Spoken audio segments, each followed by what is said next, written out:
আজ যারা বড় বড় কথা বলছেন তারা হিন্দুর জন্য কতটা লড়াই করেছেন, কি ত্যাগ করেছেন? 4 পয়সার ত্যাগ নেই। বিজেপিতে কামাতে এসছেন, কামানো কমে যাচ্ছে। আমি দোকান সাজিয়ে দিয়েছিলাম 77টা এমএলএ দিয়ে, 1 ডজন এমএলএ আজকে নাই কেন? এমপি কোথায় গেল? জেলা পরিষদ সমিতি প্রধান চলে যাচ্ছে কেন? জবাব কে দেবে? 21-এর পর থেকে বিজেপি নামছে।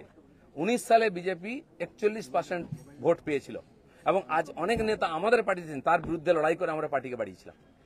অনেকে প্রশ্ন করছেন 41% ভোট আর 121টা বিধানসভায় আমরা লিড নিয়েছিলাম।